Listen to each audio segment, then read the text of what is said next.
Hey everybody, Jeff Yanni here, and thank you for watching another episode of Rando Rants, where I talk about random things, all kinds of crazy goodness. Today we're actually going to be talking about MOBAs, what MOBAs are, and to be honest, I'm not really a MOBA guy, so I guess that's what part of this rant is even about. What are they, and what are we doing about them, or are they a thing? Why are they a thing? All that good MOBA stuff. Well, first off, MOBA stands for Mobile Battle Online Arenas. From everything I know about MOBAs, and sorry if this is my ignorance, but this is coming from a place that doesn't know much about MOBAs themselves, but you're trying to learn. So I guess the first problem, or not the first problem, the first thing I would notice, it's a isometric top-down point-and-click hero game, where instead of having an RTS we have resource management and base building, you have a hero and RPG leveling. On a basic fundamental level, it just seems like a game about leveling up a character with fauna to kill off and other little things to level up your character. I know there's this element of defending your base or defending other stuff on the character, and there's some MOBAs that are really popular, like League of Legends, Dota 2, the original Dota, as well as other weird ones like DC has one, Marvel has one, I think Lord of the Rings has one. A lot of people are getting into space. But the thing is, people that don't play MOBAs kind of dislike MOBAs, and people that love MOBAs more than anything. I mean, famous news journalist or game enthusiast, Brad Shoemaker from Giant Bomb, it's all about that Dota 2 life. They've incorporated heavily into their content at Giant Bomb, which I'm a fan of and I watch on a regular basis. And I think it's really interesting the way he talks about it, and I don't know if I understand the appeal. Like, I like RPGs, I like isometric RPGs on some level. They're probably not my favorite, but they're still pretty fun. I think Diablo's a good whirl, but why MOBA? Can it be an esport? These are things I think about on a regular basis, but I'm not sure if I understand. I think the problem is, one, right now, all MOBAs are PC based, and I feel like that's a problem. The fact that it's PC based means it's held behind this gated wall, or for most gamers that play on console, which is probably the majority of gamers, or even, you know, iPad gamers or phone gamers, MOBAs aren't really readily available to you, and if they are, they're probably free to play and they probably suck. So, one, you don't have a lot of exposure to these type of gameplay, so you don't really know how to, and I mean the player that doesn't know better or doesn't know anything about them, doesn't know much about them or how they play or how they work essentially, and it creates this weird kind of frustrated experience if you have one with the game. The second thing I'd probably say is they feel very hard and deep to get into.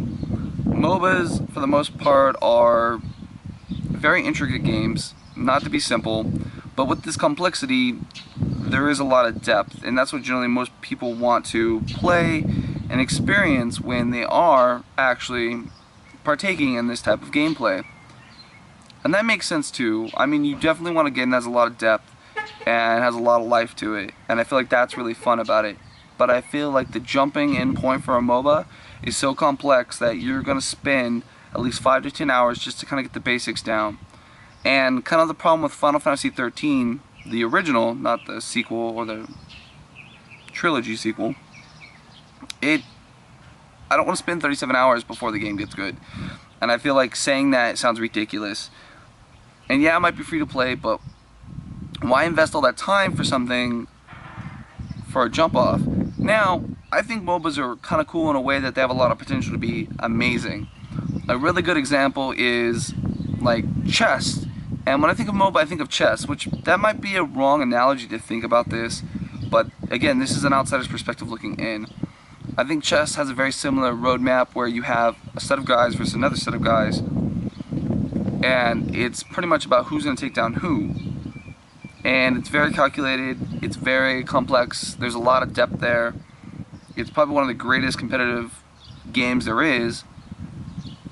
But to learn takes probably about an hour. To master probably takes a lifetime. And I think that's the problem with most MOBAs. It shouldn't take 20 hours to learn what you're doing. And it shouldn't be so complicated that you need a group of guys to explain what you're doing, or that they have to risk by teaching you the fact that they could lose.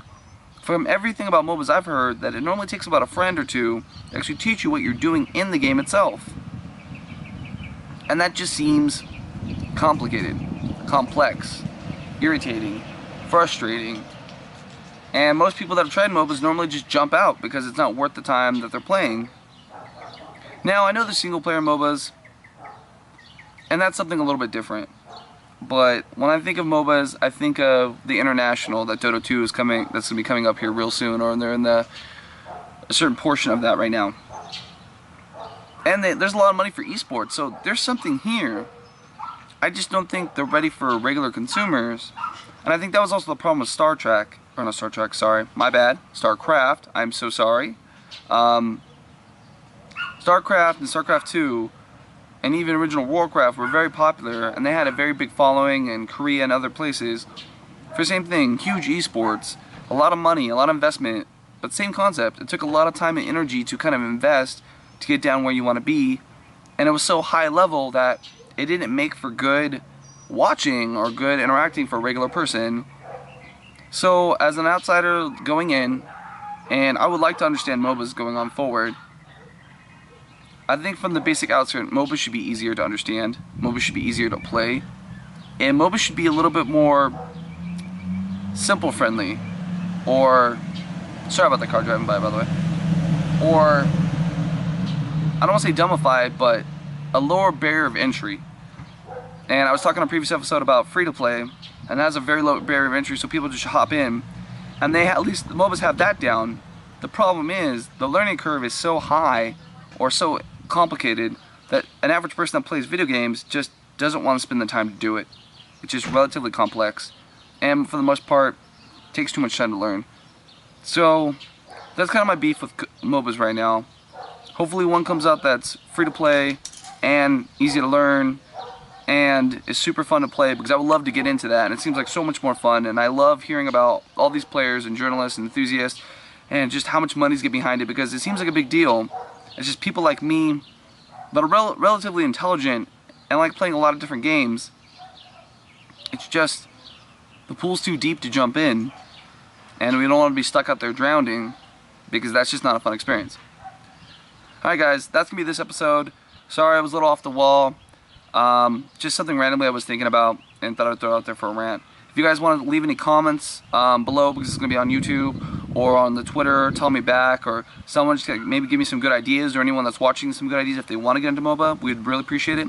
You can follow me on the social networks. I'm Jayanick, J-Y-A-N-I-C-K, sorry, on every social network pretty much known to man. If you want to follow me, if you want to subscribe to my YouTube channel, that would be fantastic, just because more people means I'm feeling a little more love, which means I want to put a little bit more work in. You guys know how that works. But we're going to stop talking about that. Alright guys, thanks so much for watching, and have a good day, and I'll see you next time. Oh yeah, waving out.